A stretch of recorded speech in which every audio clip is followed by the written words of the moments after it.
I've been asked, what is the number one thing that gets us off track or disconnected when we are in the playroom as a play therapist? And the answer fundamentally comes down to this: our belief in the moment of what we think we should be doing as a play therapist. When we get caught in, well, I think that I shouldn't be doing this. Well, I should be doing this. Well, I can't let the sand out of the sandbox. Well, wait, my supervisor told me that I'm not allowed to do that. Well, wait a second. I read in chapter 3 of that book, or that training that I took last weekend says that you're allowed to do this, but you're not allowed to do this. When we get caught up in that, we disconnect from ourselves. We go up into our head, attempting to figure it out, attempting to be someone that we are not in the moment. And the reason why this gets us off track is because it disconnects us from our intuition. One of the things that we don't talk about enough, in my opinion, in our field is the use of our intuition, the use of our felt sense. When we talk about being in relationship, we don't think our way through relationship. We feel our way through relationship. Relationship, the nature of relationship is an ongoing ebb and flow. It's an ongoing dance full of movement, full of crescendos and decrescendos. And in order for me to attune to the rhythm with my client, I have to be present with the rhythm with my client.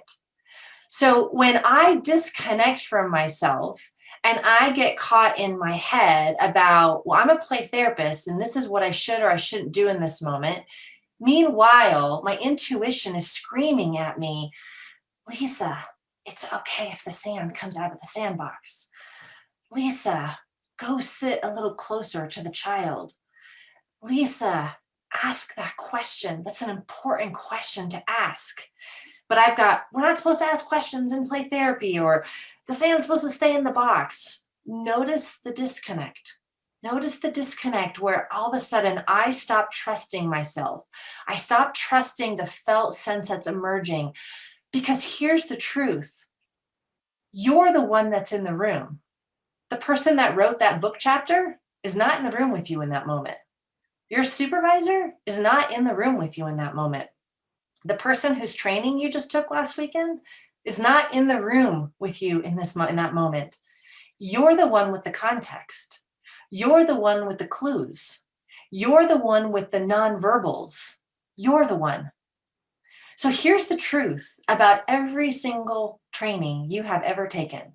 And yes, for those of you that have studied synergetic play therapy, it includes synergetic play therapy.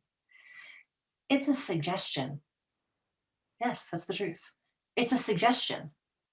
We train to learn different ideas, to learn frameworks, to learn different philosophies, so that we have different things that we can work from. But at the end of the day, it is you in the moment with your client facilitating that moment. And then the next moment arises, and it is once again you in the moment with your client facilitating that moment. And in that moment, you are drawing from the different suggestions that you've learned, but it is your relationship with yourself and your trust of your intuition that lets you know where to go, what intervention to use, where to pull back, how to regulate yourself, how to co-regulate, because it's you and the child. You are the two in the room that are doing the dance.